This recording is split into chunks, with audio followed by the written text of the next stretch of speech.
Welcome back to the Cheer Mom podcast. I have a very special announcement to make.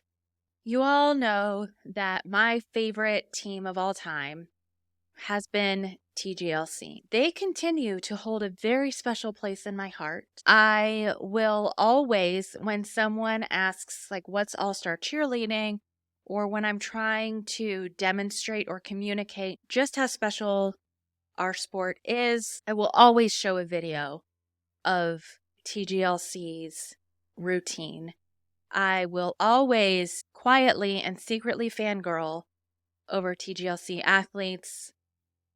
I think we have established I am a huge fan. But another team has captured my heart. This team has been famous for a while, and I'm late to the party. Nonetheless, and no, it is not Stingray All-Stars Orange.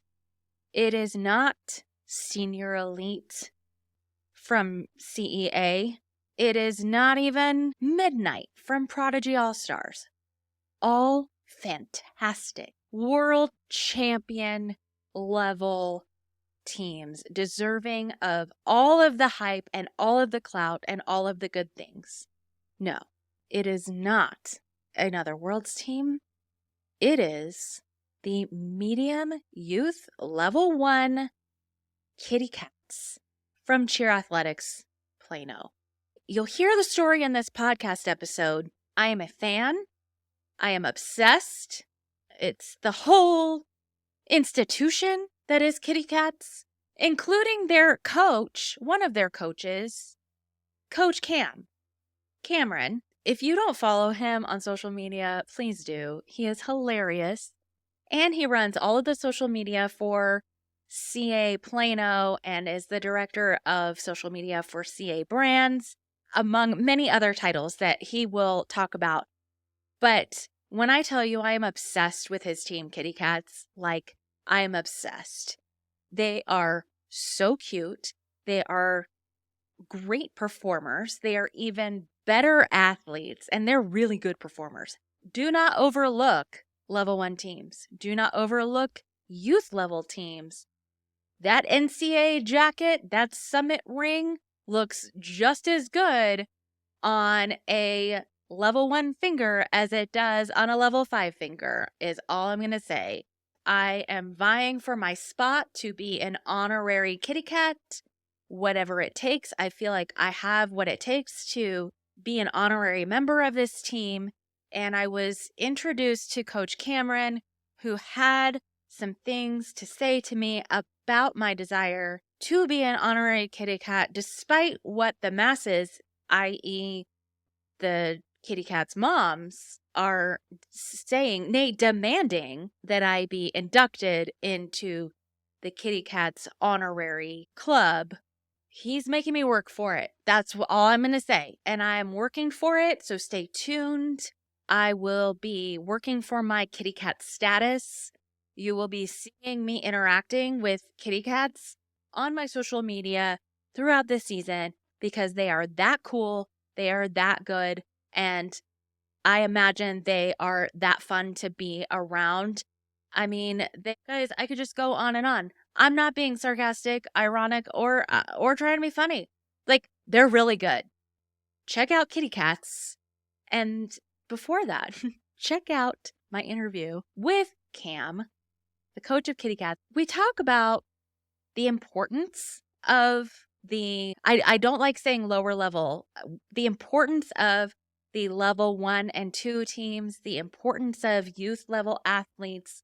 I think that sometimes we get wrapped up in the big show and the allure of these advanced level teams like world's teams that we forget about the foundation of these beginner level teams. And so Cameron talks about the importance of that and why, but also talks about the parent relationship and the parent-coach relationship and the parent-athlete relationship when it comes to those younger athletes. I think a lot of times I get carried away with philosophies and advice about your athletes advocating for themselves and taking a quieter or more backseat role and letting your athletes do the pushing and your athletes do the talking, that isn't always possible when you have a 6 or 7-year-old athlete. And I recognize that.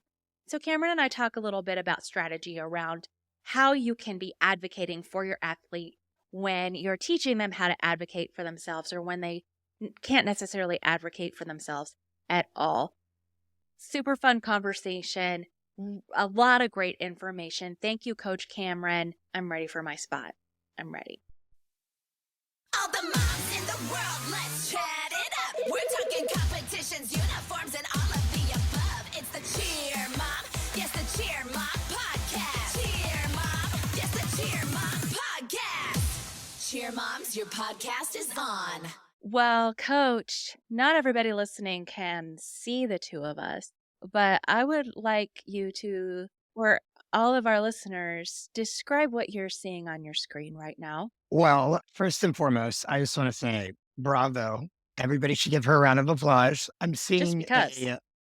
just because in general, because you're awesome in general, but she took the extra step and the extra mile per se to do her hair like the legendary Kitty Katz. So she has two big old space buns with our two well, not our bows. I can't see them quite close, but two giant pink bows right in the front. And she looks honestly ravishing. So everybody else in the audience, put some round of applause for her. Ravishing. Ravishing. I like it. No, they are not your bows. When am I going to get my honorary kitty cat status and get the actual kitty cat bows, Coach Cameron? Those are very, very hot commodities. I'm still waiting on my coach's extra bows right now. So it's in the process, but I'll poke the bear and see when they'll end up popping up. Who makes your bows? I'm the Cheer Mom blog. I'll DM them. I can definitely tell you who our bow person is. Yes, for sure. I want the Kitty Katz bows. I want the Kitty Katz jersey. Which I wore for you today. Oh my gosh. I want that.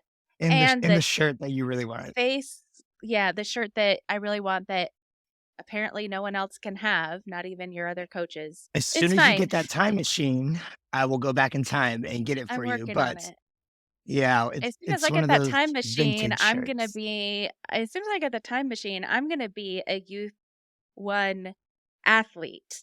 Back before All-Star Cheer existed, somehow in the space-time continuum, I'm going to figure out how I'm going to be 7 or 8 years old and on a youth one All-Star Cheer team, which is what we're going to talk a little bit about today. So let's fill people in on who you are and like, what is Kitty Katz and who are you as a coach? Absolutely. My name is Cameron Elder. I am the social media director for CA Brands, as well as the level 1 director for All Star Elites at CA Plano. And then I also coach. I coach 2 teams. I coach Felines, the non-tumble U18 all-girl team. And then I coach Kitty Katz, which is the medium youth 1 team. And those are my 2 babies. Okay. And so we're here to talk about lower level. I don't like using the word lower because it makes it sound like they're like less than, but the level 1 athletes that I think are underestimated and often underrated. We can talk about that in a minute. But I found you because a mutual friend of ours introduced us because I texted her and I was like, you don't have any teams in the level 1 youth medium division. And she's like, no. And I said, well, that's good because ain't nobody beaten Kitty Katz. I discovered Kitty Katz by accident. At this point, I don't believe in accidents. I discovered Kitty Katz this season at your Blue debut. I had met one of your Kitty Cat athletes a couple of days before at a photo shoot that I was doing with her. And I always ask the kids, like, what team are you on? And I will try to come watch. And she's telling me about her team, Kitty Katz. And it just happened to work out in the schedule that I could come watch. And so I was watching for her and I was like, oh, like a youth level 1 team. And by the end of the routine, my jaw, no joke, my jaw was on the floor, just like my jaw is on the floor for the world's teams. That is not an exaggeration. I was like, oh my gosh, this team is so good. And that was the moment that I was hooked. And I latched on to that girl's mom, and they had a competition the next weekend. And I was like, did they win? Send me a video. They deserve to win every competition that they're in. Like, I'm obsessed. And our mutual friend was like, let me introduce you to their coach. I barraged you with of texts and DMs like this is my team now. This is my team. I've all but given up on my hopes and dreams for being on TGLC. That's okay. I want to be a kitty cat. Like I feel like this is where I belong. I can do the space buns. I can do the facials. Like put me in, coach, and tell me what you said, Coach Cameron. So I don't know the exact words, but I do believe that there was a waiting list that was mentioned. Being an honorary kitty cat is very, very hard to do. We have a very close knit circle of parents that have been team reps and a very close knit circle of athletes. It's been quite an adventure. So it's hard to let in anybody into our inner circle, but you have definitely put up a fight more than anybody else who has never even been to one kitty cat practice to be an honorary kitty cat. Yes, yes, I have. And one day I'm going to make it to a kitty cat practice. That's on my bucket list. I know that I sound like I'm trying to be ironic and funny, but I will also pass all the tests and do what needs to be done to even I just like think that sit I in the have corner. I think that I have a couple of tests that we can definitely, send your way soon. So, get ready for that. So, just be Okay, ready, stretch it out a little bit, make sure that I'm your ready. buns are ready to go. Do you not see my space buns and pink bows? Do you not see them right Oh, now, Coach Cameron? I definitely see them now, but just wait until we get to the actual activities because there's a little bit more involved than just the hairstyle to be on kitty cats. Okay, understood, understood. I'm ready for the challenge. Okay, so in all seriousness, we talk about team placement and the youth ages now, what is it? Is it 8 to 12? Is that the age grade now? It goes to 11, but if they have a birthday Okay. within that year and they happen to turn 12, it can be 12. So let's paint a very hypothetical scenario that there is a 12-year-old who maybe can make it on a junior level 2 team or the youth level 1 team, and she makes the youth level 1 team. I think that in most cases, that would be devastating for her in the culture of all-star cheerleading that we have painted, especially as moms and as athletes. Would you agree at least mostly with that statement? I agree to a certain extent. Obviously, it depends on a lot of variables, but obviously, when getting placed in a certain area, it for the success of not only that team, but for that athlete. So I feel like there's a little bit more to it on the backside of things, but coming in from like an athlete's perspective, if they're really gunning for that junior two and they've really like wanted it and that's been their ultimate goal, it can be very disappointing. And so just how you kind of break that news and how you talk about it with that athlete as a parent and as a coach really can affect how they receive that information. Yeah. So what we say and what my coaches in my orbit have always said is you won't be crying about the team that you made when that team is winning championships. Like you're not going to be thinking about the level that you made or didn't make when you're hearing your name announced as the first place team.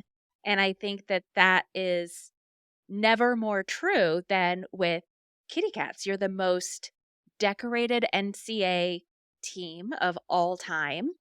You have won 10 summit championships in a row. And that's what I mean when I say I think people underrate the power of a level 1 or 2 or a youth level team because they can win more championships than anybody.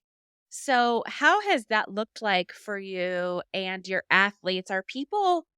Are there those older girls that are vying to be on maybe a lower level team than their skill set lends themselves because they want to be part of that legacy? I will say Kitty Katz is very special. Having to win 10 anything in a row is absolutely insane, yet alone it being Summit or NCA both, which we currently are doing both. Well, It's 9 summit technically in a row right now because we had COVID year, so that's out. But 10 NCAA titles in a row is such a huge like honor. I think for any parent that has an athlete that wants to be on that upper level and they happen to just fall slightly short of that, I think that there's always a conversation that needs to happen of how are you going to benefit the team? What is your strengths that it's going to push you to being a key member of that team? And some of the times, if not most of the times, if they weren't placed on that team, they're probably not going to be a huge benefit in a lot of areas. And so then that takes away their opportunities to shine.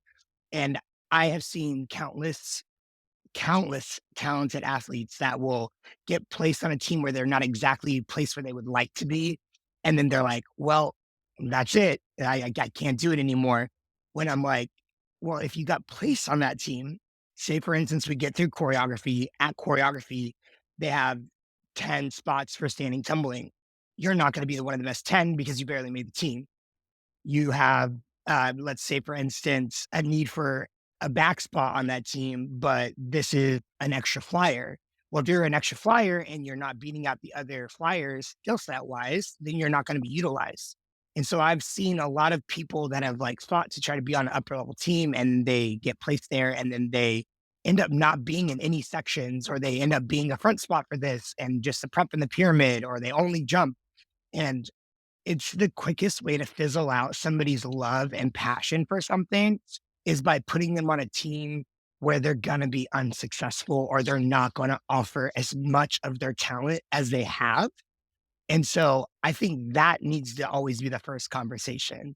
And if you have that conversation first, and then you go into, hey, but you also get to be a part of this, and you get to show them the exciting things that you have produced on that team. We talk about team culture a lot. And so, like, Kitty Cats have amazing team culture because we've just had a great legacy that we've maintained. Everybody in the gym knows about Kitty Cats. Everybody wants to be on Kitty Cats just because they have that reputation.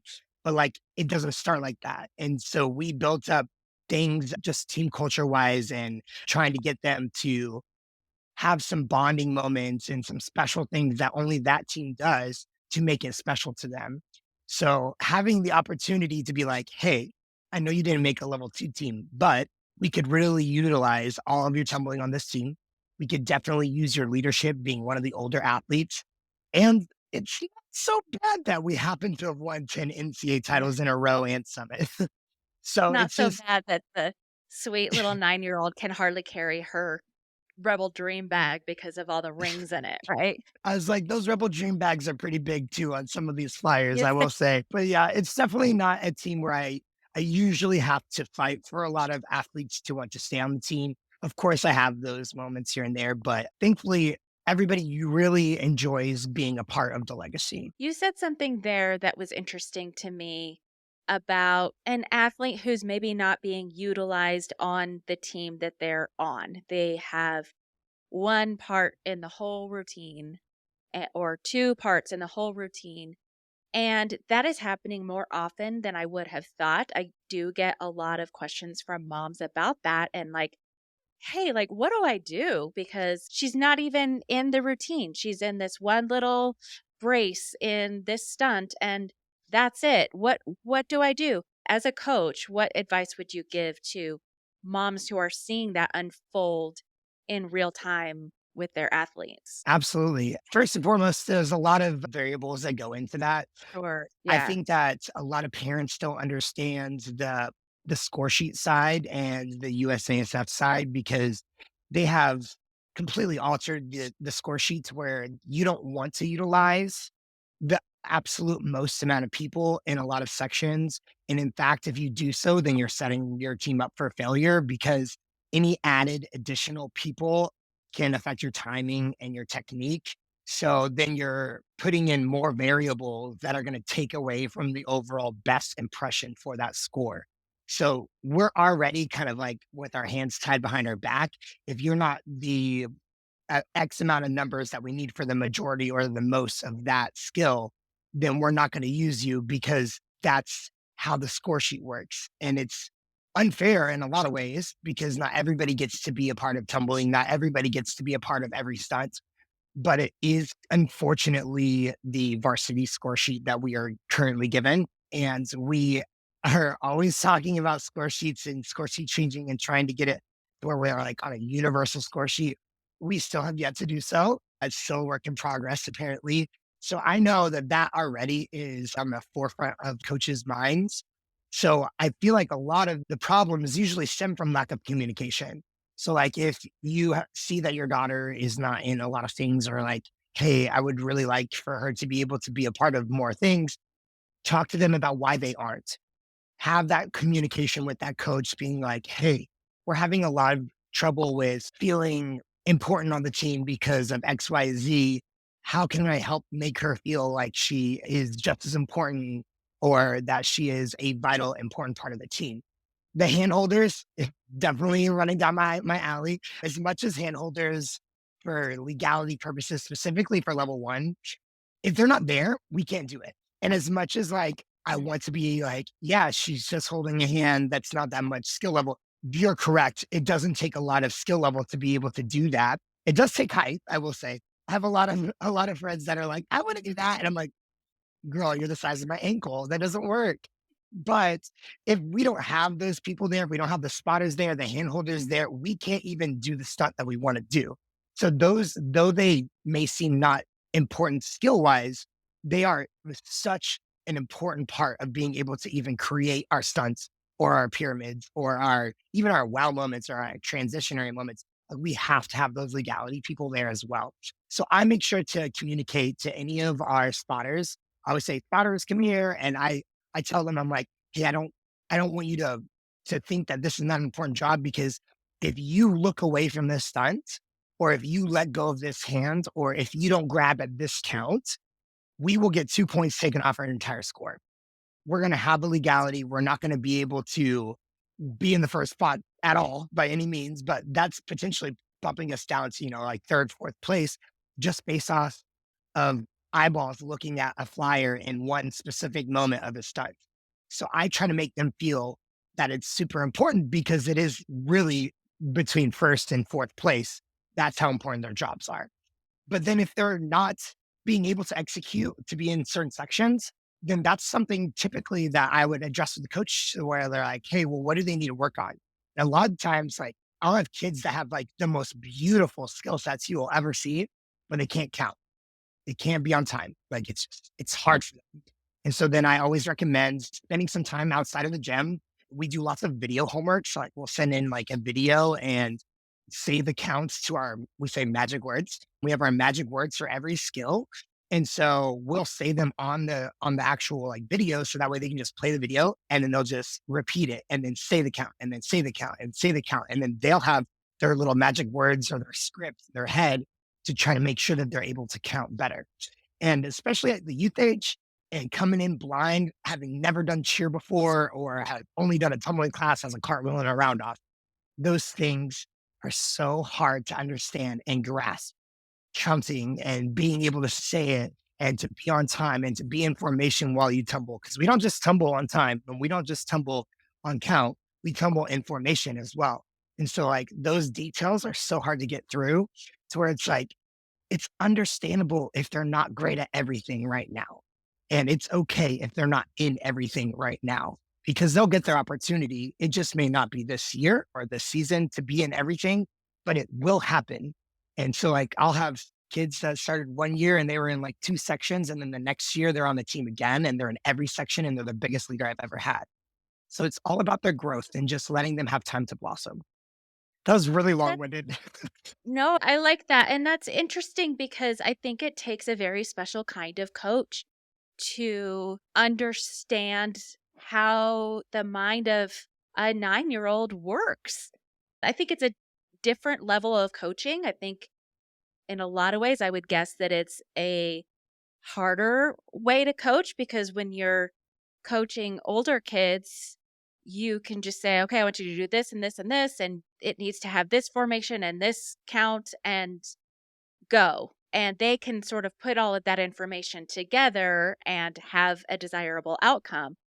But I would imagine when you're working with a first or second grader, there is so much more that needs to be communicated in, it sounds like, creative ways with your magic words to get that desired result. So let's break that down a little bit. You use your magic words, you get these athletes to perform. And I think that's one of the things that impressed me so much about Kitty Cats is they have the facials. They have, and it's not just that you put the performers on top and in the front. Every single athlete is performing to the back of the stadium that they are in. That does not happen by accident. You didn't just get all of the best athlete performers in the gym. You have to coach to that, right? Definitely takes some extra attention for sure. I will say you have a great year to fall in love with Kitty Cats. It's probably one of our biggest like performing teams we've ever had. We have a lot of athletes that have been on teams before, maybe not on Kitty Cats. We have like only 3 returners actually. But to have a lot of kids that have been at least on a stage at some point. But then when we're trying to work out choreography or we're trying to break down stunts, it's it's yes important to do the freezes and make sure like grips are right and we're doing that stunt. We're going to freeze on this exact skill when we hit this skill and making sure we're nitpicking everything. But we're also nitpicking the flyers' motions and their motion technique and what is your face doing here? And okay, bases, you're required to be saying the counts. Like you have our magic words, you're saying the counts. But flyers, they're not saying the counts. We want them to say the words or we want them to give a certain face on a certain count. And so when we do those breakdown freezes, it's not just for the skills, but it's also for those facial moments and for those wow moments as well. I will say too, though, we have probably the sassiest group of kitty cats I've ever had, with lots of big personalities to say the least. They're so much fun. I just think it takes again a special kind of person to get littles to do what you get them to do. What up, party people? This is Jason Larkins, host of the Let's Talk Cheer podcast, and I've teamed up with Kristen Wheeler of the Cheer Mom podcast and Dan Cotton of the Cheer Biz podcast. That's right. Hey, everybody, Kristen here. We know that you love cheer, so why not dive into more perspectives? Tune into my podcast, the Cheer Mom podcast, for cheer issues spoken from the parent's perspective. Then head over to Dan's podcast, the Cheer Biz podcast, to learn from a gym owner on how to run a successful cheer business. And of course, don't miss the Let's Talk Cheer podcast featuring Jason Larkins, the one that we all know and love, where they talk about cheer from a coach's perspective. Which means whether you're a coach, a cheer parent, or a gym owner, we've got you covered. Find all 3 podcasts on Apple Podcasts and Spotify, and stay tuned for new episodes each week. Tell me about, you mentioned you're the director of Elite Level 1 for Cheer Athletics Plano. Did I get that right? Yeah, I'm the level 1 director. Yes. Tell me more about that. Let's zoom out and look at Level 1 as a whole. Tell me why Level 1 is so important in cheerleading. Level 1 is your entire program. So I think that a lot of times people will look past level 1 because they're like, it's just a bunch of back walkovers and front walkovers, which you're not wrong, which is why we try to liven it up with a lot of the extra spunk that we throw into our routines. But it's also your future Panthers. It's also your future Wildcats. It's every single team that has the recognition and has, I guess, the clout that we're kind of known for, but they are just starting. And so if you don't cater to those youth athletes and the mini athletes and the tiny athletes that are coming into your gym and your program and making them fall in love with cheer and building very, very strong foundational skills, then you're not setting up your program for longevity.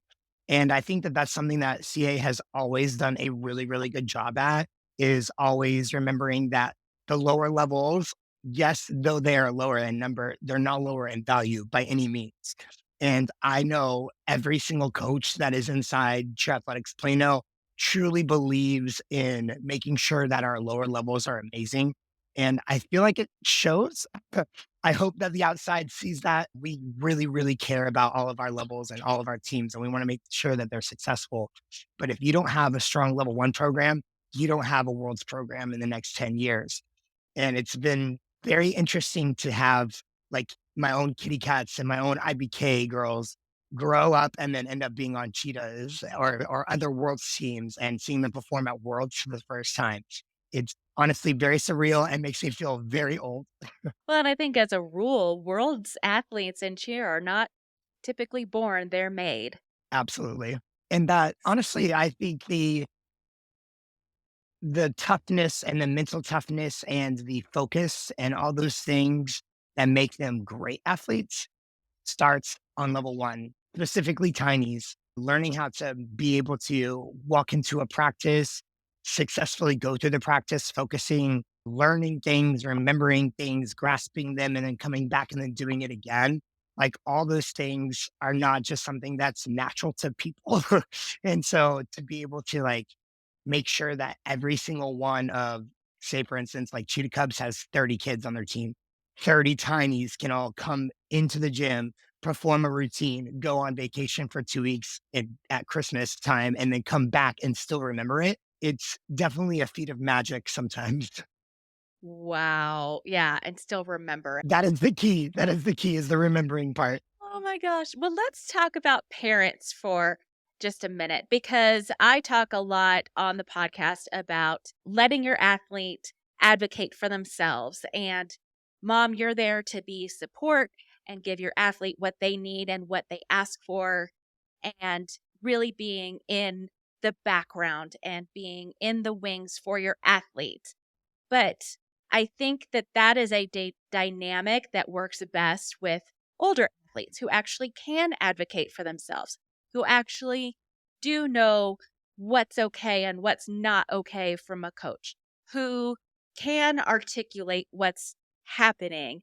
But when you're looking at specifically youth aged athletes, they can't even remember their routine. To your point, they can't advocate for themselves. So, what does the parent, I mean, obviously they can say, ow, my arm hurts, but like I imagine that the dynamic between coach and parent looks a little bit different. Can you talk a little bit about the relationship as a level one coach and director have with the level one athlete parents? I think it kind of differs a little bit, age wise, of course. Like if we're starting off like on a tiny team, the most communication happens at the tiny level. Like you're going to have an athlete that is at max like 6, 7 years old, and they're mentally sometimes more mature and then mentally sometimes not as mature. And so like you don't know that athlete through and through until you've met them and you've coached them for a long time and you understand how they work. And so I think that having that parent be a little bit more open with back and forth communication with how their athlete is feeling is of vital importance. And I know that from coaching in a tiny one team, I coached IBK for 2 years and I've coached Cheetah Cubs for 2 years as well. I got Cheetah Cubs their first NCAA title against no one. Yes. Oh, yes. But we start off the year and the season by saying, hey guys, this is kind of how we're going to run things. Number one, we don't do tiers as much as that's hard to fully grasp. We try to steer clear of tiers and of emotions because emotions lose championships because of just making or being in that moment and you're having a little bit built up anxiety and stuff. You have to be able to kind of push that back down, relax, and learn how to calm yourself and be able to do what you need to for your team.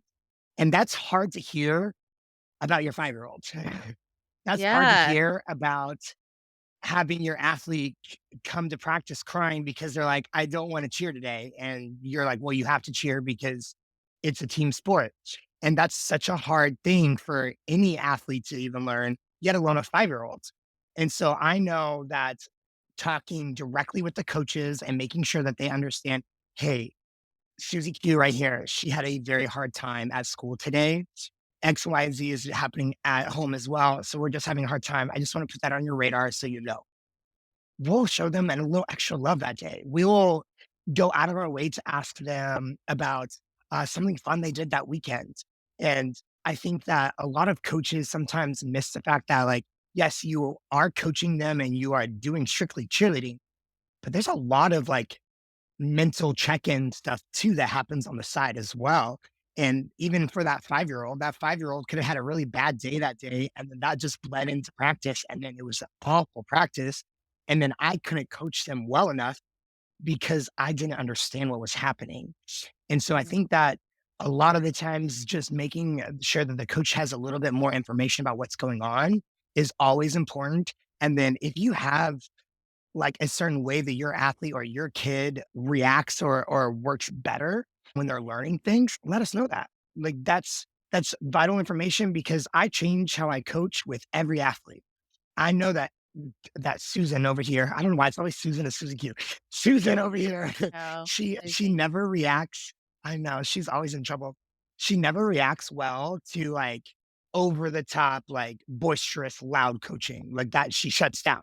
So I'm not going to talk to her like that. I'm going to be like, hey, come here. Yeah, hey, I noticed that every single time we've done this, you've been talking about having our toe on the line on this part, and then your legs have been bent. I know your back walkover. It's way better than that. Not only did I give her a compliment, your back walkover is way better than that. Yes, she knows. He knows I'm good at back walkovers. But then I'm also pulling her to the side. I'm giving her a little side comment that's going to help register with her better than going, well, Susie Q over here can't even put her top. That doesn't work for everybody. Right. It just doesn't. And so I always say tinies communicate, communicate, communicate. Minis communicate, communicate, communicate. Oh my gosh. Youth is when we start to blend in a little bit more with have your athlete communicate, have your athlete talk for themselves. Most of the time, we will always get the information from the parents, but those parents will communicate that to us and then be like, hey, I told her to come talk to you today. I told her to come talk to you about X, Y, and Z. She says that she doesn't feel great about how she was moved from this position to this position or whatever it is, because they need to be able to talk to us and be able to get those feelings off their chest for their future teams. So like that's super, super important. With that, I do get sometimes where like the parents will try to advocate for their athletes and then the athletes will come talk to us and then the athletes don't actually feel that way. It was more mom felt that way. Mhm. And that sometimes happens a lot more, especially on like my senior teams, like happens a lot. And I think that that also kind of helps kind of differentiate what the athlete is feeling and how they truly feel versus the parent is feeling. And then being able to come back to the parent and be like, hey, so I just want to talk to you too and make sure that you're still good and that we're still on the same page too. Because I want to make sure that we clear out anything that like you're feeling. Because every single person should be able to have a voice about something if it's bothering them. Like they have a right to feel that way. So they have the opportunity always to have open communication with us and come talk to us. And then hopefully they can have a better understanding of where we're coming from. And then we'll obviously have a better understanding of where they're coming from. I But love I that. hope that will. That yes, I love that safety net of telling your athlete to talk to their coach and then the parent coach communication piece where it's like, okay, I told her to come talk to you about this and this and this so that there's accountability, but there it's I see it as a safety net and I Yes. like that structure of communication with the younger ones and how the coach and parent still have that open line of communication. I've heard from a lot of coaches, especially younger coaches, about how their parents are always on them and the parents are attacking them and it immediately causes the coach to go on the defensive and then nobody's communicating right and everyone thinks that everyone hates everyone else and you get that's where you get drama, I think. So, how would you encourage a parent to approach you about a concern that they have, whether it's their child's role in a routine or their position or placement? What's been the best way that parents have open lines of communication where you feel like it's more of a relationship rather than feeling attacked? I think time and place is the first and foremost thing to think about because this year alone, I know that there is a couple of circumstances where like we're in the middle of choreography and I'm moving formation around to formation, we've maybe choreographed like 2 sections. And I got this text message from a parent saying, "Hey, do I need to just take my daughter home?" I was like, "Wait, what?" And they're like, "Yeah, well, she's not gonna be utilizing the routine. I just take her home, right?" I was like, first and foremost, when you start doing a routine and you're starting to organize things and you're trying to get things on paper onto a floor and into like formations that move and work on a floor, there's going to be so much that's going from point A to point Z because we're going to be changing everything that might not even be the routine order. Like we might even like completely shift sections around. Like there's so many moving parts. And I know I personally and a lot of my coworkers like to let things happen organically. And so like when things happen to where you're like, well, it looks like this formation is making us want to pull to the right side of the floor. Like, okay, so then what are we doing to get that way? Oh, our tumbling in our jump section can take us from this side to this side. That would make sense. And so like we're trying to do all these things and move around people and personnel and think about skills while we're doing it. And then to get a text message or a phone call that's already upset while we're in the middle of choreography or like we're in the middle of trying to figure out even if we're like 3 days into choreography or we're almost done with the routine, that's gotta evolve. It's gotta change. It's not gonna be what it is just yet. So first and foremost, if you have questions about choreography, wait until it's complete. Number 1, just wait, see what happens, see what our final product is, and then once you are, like, at an understanding of, "Okay, this is probably about it," then come in with a little bit more of the questions. I understand that position on the floor and where they are and how you get to watch them and see them on the floor is very important. I get that 100%. But if you're trying to ask those questions and jump right in, and it's usually pretty passion felt, that already throws a wrench into the cog of the machine. Like you're throwing tools at the machine while it's in the process of trying to work. And so then you're slowing down the process and you're making it really complicated. So I always say, number 1, if you're upset about something, give it at least 48 hours. Give it at least 48 hours, not only because things might have changed by that time, but then number 2, maybe there's something that we've communicated to all the athletes that you just are unaware of and we haven't told you yet because they're still in choreography. And I'm sure that when they come out, they'll tell you. Or if you're so passion filled in that moment, it's not the best time to talk to me. It just isn't. And that's because you have more of that passion built up and that whether it's anger or frustration or irritation, it just needs a second to settle a little bit. And then your mind to kind of think about, okay, what are the most important things that are really upsetting me? And then when you have that answer, then just come talk. And it's sometimes it's as easy as like, hey, do you have like 10 minutes for a quick phone call? Like, I think that's probably one of the easiest things to do. Like, we have our phone numbers given to our parents because we want to be able to, again, remind them open communication, open communication. So if you're able to just send an email a little bit after you've let the passion die a little bit, or send a text message asking for a quick phone call, a lot of the times the parents are usually upset about something that they just didn't understand why it needed to happen in order for the routine to work. And so it might be because you think your athlete's one of the best jumpers on the team, but your athlete's also the best tumbler on the team. And so she needs to be in that corner over there ready to start tumbling passes because I want her to tumble twice. So like there's a lot of reasoning that we do, the things that we do, and it's never to undercut any athlete or to take away something special from some athlete. Like that is never the case. It is always what is going to be best for the team and best for the routine. So if you want to talk to a coach, please do so. Just make sure it's at the right time and at the right headspace, and then you're good to go. I don't think any of our coaches have ever gotten mad about too much communication. And I think a great starter to that conversation is, can you just help me understand? Instead of Yes. why? It's I've gotten the best response when it's like, hey, like you're just doing your job. I trust you. Can you help me understand this so that if it comes up, I know how to explain it, or I'm just trying to understand the sport better. I like to say big words like for my own edification.